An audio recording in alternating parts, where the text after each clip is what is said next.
How to Win Friends and Influence People. Wisdom from a Legend. Dale Carnegie's How to Win Friends and Influence People is a timeless masterpiece that has transformed the way people approach relationships, communication, and influence. First published in 1936, the book remains highly relevant today, offering practical strategies to build meaningful connections and succeed in both personal and professional interactions. Carnegie's advice is rooted in understanding human nature and leveraging empathy and genuine interest to connect with others. Divided into clear sections, the book provides actionable principles such as listening actively, showing appreciation, avoiding criticism, and understanding others' perspectives. Each principle is illustrated with engaging anecdotes from real-life scenarios, making the concepts relatable and easy to apply. What sets this book apart is its emphasis on authenticity and mutual respect. Carnegie advocates for kindness and sincerity, demonstrating how these qualities can foster trust and collaboration. Whether you're a leader aiming to inspire your team or an individual striving to strengthen personal relationships, the insights in this book are invaluable. How to Win Friends and Influence People is more than a self-help guide. It's a manual for building a fulfilling life through positive human interaction. Its enduring wisdom makes it a must-read for anyone looking to improve their communication skills and leave a lasting impact. Wisdom 1. It's more beneficial to give compliments than to criticize. Imagine being with Al Capone, a figure known for mob violence and corruption. Despite his criminal background, Capone believed he was a public benefactor, stating he spent his best years bringing joy to others, only to be treated poorly in return. This mindset highlights a common tendency: we often think we're right no matter our actions.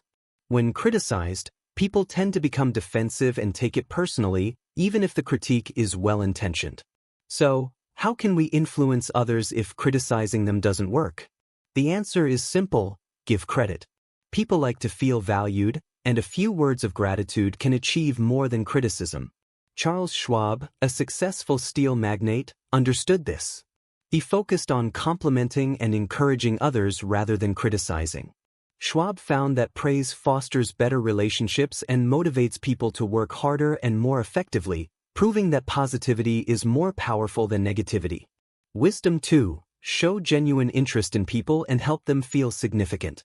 The second important lesson is that making people feel valued and engaged will help you deal with them more effectively. Think about how, after a long day at work, your puppy runs to greet you with excitement, wagging its tail. This unconditional love and joy from a dog can teach you a valuable lesson about human interactions. So, what is the human equivalent of dog love? It's simple: stop trying to be intriguing and focus on showing genuine interest in others. People are more concerned with their own lives than with yours, so genuinely enjoying someone and expressing your happiness at being around them is a surefire way to make a positive impact. When you meet someone, greet them with enthusiasm, remember their name, and show genuine interest. To leave a lasting impression, you must also make them feel important.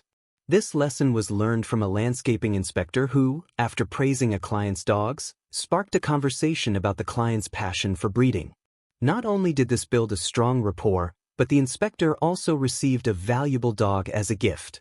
Showing genuine care and respect for others often leads to unexpected rewards. Wisdom 3. Pay closer attention as others speak. President Abraham Lincoln once invited an old neighbor to the White House during the American Civil War to discuss the issue of emancipating the slaves. Lincoln spent hours weighing the pros and cons of his decisions, but by the end of the evening he sent his neighbor home without receiving any advice. Lincoln hadn't needed counsel, he needed someone to listen. Like Lincoln, we all appreciate good listeners, yet they are hard to find. People enjoy talking about themselves, but dominating a conversation often leads to losing friends. If you want to make a positive impression, take the opposite approach. Ask others about their lives, hobbies, and listen carefully. Want to befriend the new guy at work? Ask open-ended questions about his interests or how he's adjusting to the job, and really listen. Theodore Roosevelt understood the power of this approach. Before important meetings, he would read books on topics his guests enjoyed so he could engage them in conversation about their passions. You don't need to go that far, but by asking questions, listening, and sharing the spotlight, you'll attract others and form friendships effortlessly. Wisdom 4. If conflict is unavoidable, express your disagreement with the utmost politeness. How do you prevail in a dispute? Is it by arguing passionately, presenting facts, or pointing out flaws in your opponent's reasoning? These approaches often backfire. When you try to win a dispute this way, your opponent is likely to resent you, making it even harder for them to agree with you. Disagreements can be inevitable, but it's important to handle them tactfully. Never tell someone you're wrong. This direct approach will only lead to defensiveness and strengthen their opposition. Instead, try to guide them toward your point of view with gentle inquiry. A more effective strategy is to admit that you might be mistaken. Saying, "Well, I could be wrong. Let's look at the facts," can disarm resistance. If you're wrong, gracefully admit it and acknowledge your mistake first. However, don't gloat if you're right. Celebrating your correctness can make your opponent less likely to change their mind. Socrates, the ancient Greek philosopher, mastered persuasion by leading others to agree with him early on. He started by discussing points everyone could agree on, then gradually moved into more contentious areas. This method created an affirmative mindset, making it easier for others to accept his conclusions. Socrates' technique shows that people are more likely to believe you if they agree with you from the start. Similarly, during Woodrow Wilson's presidency, Colonel Edward M. House used a subtle approach to influence the president's decisions. Instead of giving direct advice, House planted ideas in casual conversation, which Wilson later believed were his own. The lesson? Help others come to your conclusions, making them feel like the idea is theirs, and they will be more likely to adopt it. Wisdom 5. Understand other people's perspectives. Convincing others of your viewpoints isn't the only way to get friends and influence others. It's equally critical to make an effort to comprehend the perspectives of others.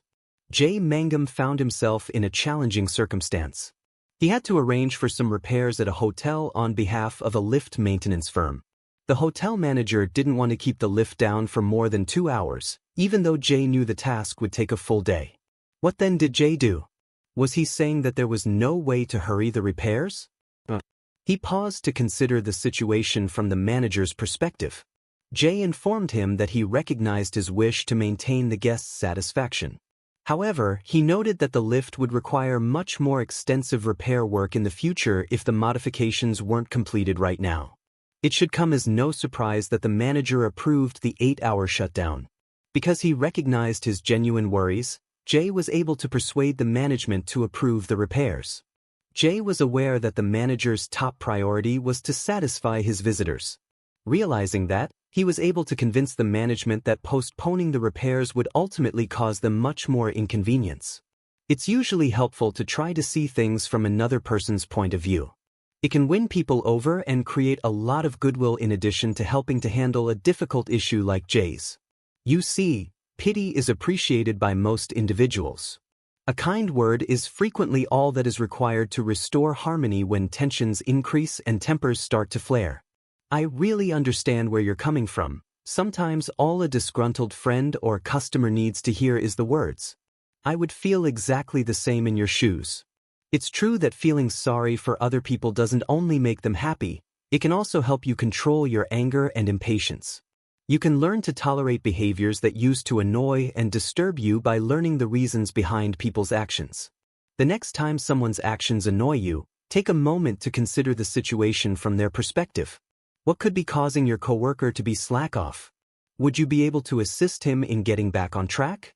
Although it's not always simple, showing sympathy is typically preferable to becoming furious for both you and the other person. Wisdom 6. Getting amazing results. On the first day of class, Brooklyn 4th grade teacher Ruth Hopkins was surprised to find Tommy, the school's top troublemaker, in her class. Despite his intelligence, Tommy had been disobedient, and his previous teacher had voiced concerns. Ruth, however, had a plan. On the first day, Ruth gave every student a compliment.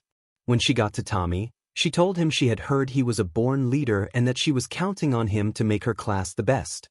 Tommy, motivated by the positive attention and his desire to live up to this expectation, quickly changed his behavior. His conduct improved, proving the power of praise. People enjoy praise and dislike disappointing those who believe in them. By complimenting someone's reputation, we not only reward past efforts but also set a high standard for future performance.